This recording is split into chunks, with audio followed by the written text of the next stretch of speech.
हिंदुस्तान के इतिहास में कुछ ऐसे राजाओं भी हुए हैं जिनको गद्दार राजाओं के नाम से आना है। तो उसमें सबसे पहला नंबर है जयचंद। जयचंद कन्नौज का राजा था। तो उस टाइम पे दिल्ली और अजमेर के शासक थे पृथ्वीराज चौहान।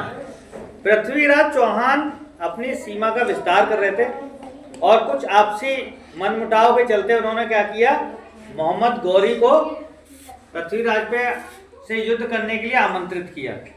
ठीक है, तो उन्होंने मोहम्मद गौरी का साथ दिया। तो इसलिए सबसे नंबर 1 पे जो गद्दार राजाओं में नाम है जयचंद का। लेकिन इसका कोई वास्तविक प्रमाण नहीं है। एक शुरू से कुछ कहानियां कही गई हैं, उसके अनुसार जो है जयचंद ने गद्दारी की, जिसके चलते मोहम्मद गौरी आया और पृथ्वीराज चौहान उसी की वजह से हारे। ठीक है, पृथ्वीराज चौहान कौन से युद्ध में? पृथ्वीराज चौहान ने तराइन के पहले युद्ध में तो मोहम्मद गौरी को हरा दिया, लेकिन दूसरा जो युद्ध हुआ था उसमें पृथ्वीराज चौहान हार गए। अब उसके बाद जो दूसरे गद्दार राजाओं में नाम है राजा मान सिंह। ये मुगलों के सेनापति थे और महाराणा प्रताप। महाराणा प्रताप को तो सुना होगा ना?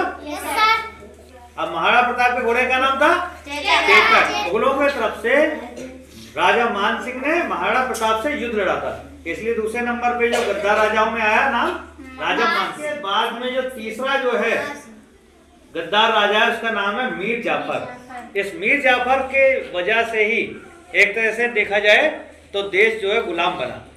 तो बंगाल के नवाब थे सिराजुद्दौला, उनके सेनापति थे मीर जाफर। लेकिन वो अंग्रेज रॉबर्ट क्लाइव क्या किया, वो उनके साथ रॉबर्ट क्लाइव के साथ मीर जाफर मिल गया और सिराजुद्दौला को धोखा दे दिया, जिसके बाद जो है सिराजुद्दौला युद्ध हार गए और उसके बाद